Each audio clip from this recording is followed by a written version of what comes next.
महाराष्ट्र में वंदे मातरम लाजमी किए जाने का मामला गर्मा गया है। वंदे मातरम तनाज़े पर अबू आसिम आज़मी का बयान सामने आया। हम वंदे मातरम नहीं पढ़ सकते हैं, ये कहा अबू आसिम आज़मी ने। वंदे मातरम पढ़ने की मजहब इजाजत नहीं देता है। जो चाहे वंदे मातरम पढ़े, हम उनके साथ खड़े रहेंगे। महाराष्ट्र सरकार ने वंदे मातरम के 150 साल पूरे होने पर स्कूलों और कॉलेजों में इसे लाजमी कर दिया है और इस फैसले के बारे में समाजवादी पार्टी के एमएलए अबू आसिम आज़मी ने सलाम टीवी से खास बातचीत की। उन्होंने कहा कि उनका मजहब वंदे मातरम पढ़ने की इजाजत नहीं देता, इसलिए वह इसे नहीं पढ़ सकते हैं। तो वंदे मातरम मामले को लेकर जो तमाम बयानात हैं वो हम देख रहे हैं कि हाँ दिखाई दे रहे हैं। अब अबू आसिम आज़मी ने भी ये बयान दिया है इसके मद्देनजर कि हम वंदे मातरम नहीं पढ़ सकते हैं, हमारा मजहब इसकी इजाजत नहीं देता। हाँ, लेकिन अगर कोई पढ़ता है तो हम उसके साथ खड़े जरूर रह सकते हैं, लेकिन हम वंदे मातरम नहीं बोल सकते हैं। तो महाराष्ट्र में वंदे मातरम लाजमी किए जाने का जो मामला है वो गरमाता हुआ अब नजर आ रहा है और इस तनाजे में अबू आसिम आज़मी के बयान ने और ज्यादा हवा दे दी है, क्योंकि उन्होंने ये कहा है कि हम वंदे मातरम नहीं पढ़ सकते हैं।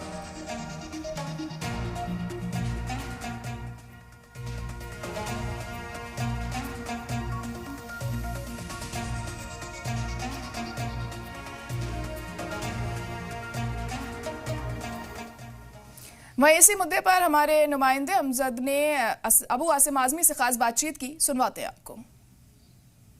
में वंदे मातरम को लेके राजनीति जो है वो शुरू हो चुकी है। हालांकि सरकार ने जो है 30 अक्टूबर से 7 नवंबर तक का हर स्कूल और कॉलेजेस के अंदर वंदे मातरम अनिवार्य कर दिया है। उसके खिलाफ अबू आसिम जो है लगातार मुखर तरह से आवाज उठा रहे हैं। हमारे साथ खुद मौजूद है अबू आसिम आज़मी, उन्हीं से बात करते हैं। अबू आसिम जी, वंदे मातरम जो है हर स्कूल के अंदर अनिवार्य कर दिया गया है, क्या कहेंगे उसके? नहीं, मैं उसके खिलाफ कुछ नहीं बोल रहा हूँ। मुझे मालूम है कि ये सब चीज़ें इसलिए आती हैं कि किसी तरह से कोई ऐसी बात बोली जाए जिससे पोलराइज हो जाए। कि हम इस देश में रहते हैं, हम इस देश के हर कानून का पालन करते हैं। वंदे मातरम या राष्ट्रगीत या महाराष्ट्र की गीत, ये सारी असेंबली में पढ़ी जाती है, हम वहीं खड़े रहते हैं। हमने कभी इसका विरोध नहीं किया, लेकिन मजबूरी का हम पढ़ नहीं सकते वंदे मातरम।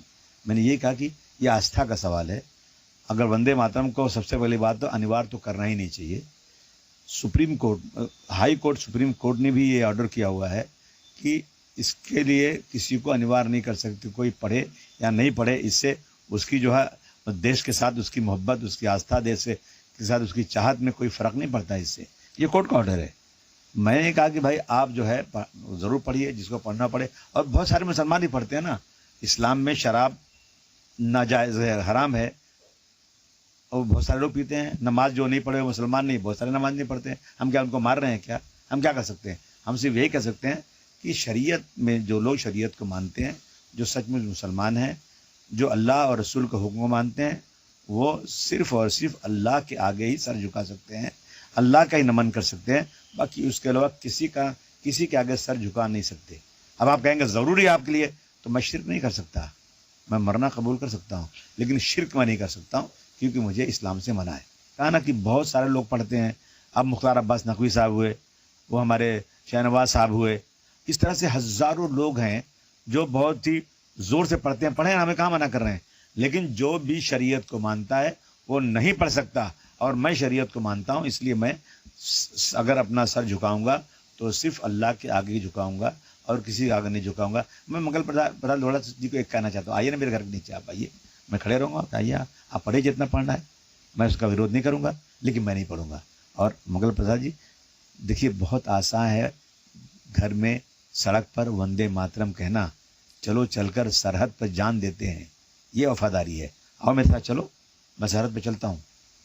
चलो, मैं भागूंगा नहीं, भागना मत, मेरे साथ रहना, देश के लिए जान देना है तो। और आपको याद होगा कि जब ताजमहल में आए थे आतंकवादी घुसे थे ना, तो मैं वहाँ गया था आतंकवादियों को से अपने लोगों को बचाने के लिए।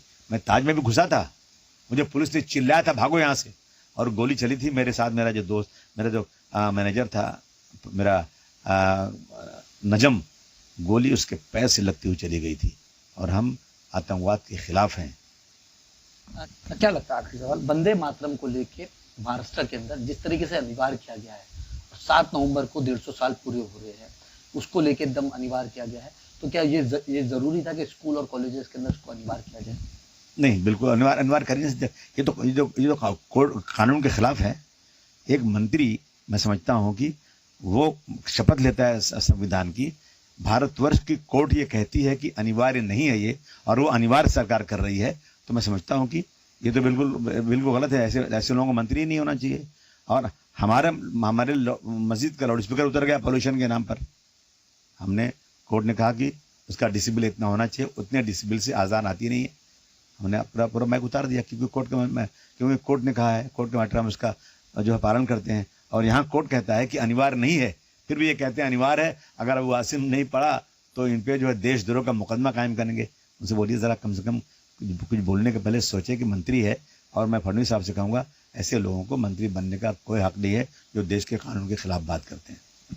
ये थे वो आसिम आज़मी। अब देखना ये होगा कि वंदे मातरम जो है आने वाले बीएमसी चुनाव में ये मुद्दा बन पाता है कि नहीं, ये तो देखने वाली बात होगी। जी मीडिया के लिए अमजद खान, मुंबई।